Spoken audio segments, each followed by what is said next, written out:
Tuwing gabi nakatanaw sa dilim, tinatanong kung saan nagsimula ang lihim. Parang isang lumang aklat, pilit na binubuksan ang bawat pahina na di ko malimutan.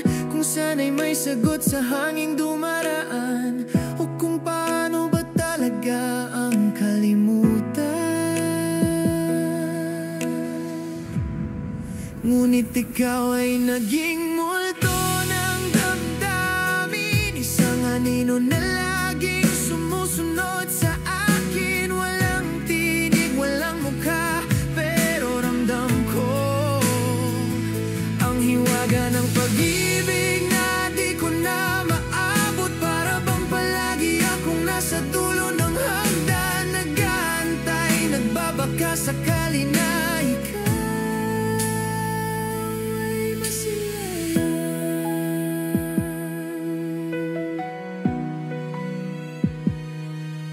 sinubukan ng maglakbay, lumayo sa lahat, maghanap ng daan na tanging ako lang ang tapat.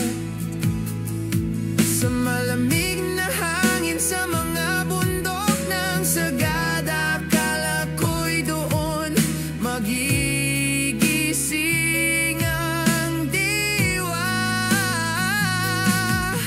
Pero kahit saan man, ang kislap mo'y dala-dalang misteryosong ngiti na hindi kumukupas.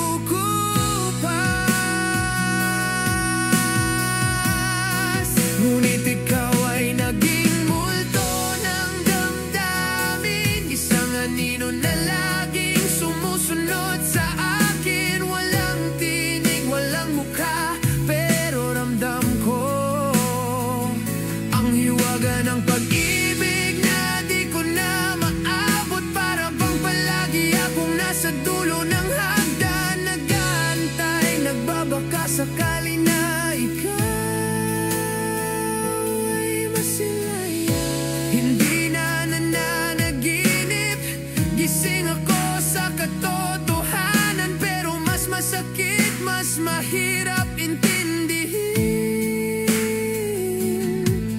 na ang alaala mo ay parte na ng aking paghinga.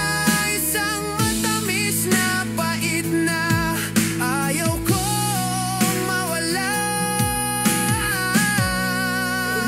Ikaw ay naging multo ng damdamin, isang anino na laging sumusunod sa akin. Walang tinig, walang mukha, pero ramdam ko ang hiwaga ng pag-ibig na di ko na maabot. Para bang palagi akong nasa dulo ng hagdan, nag-aantay, nagbabaka sakali na ikaw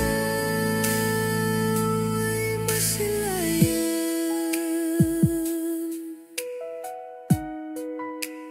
Lihim na anino, sana'y dumating ang araw na ikaw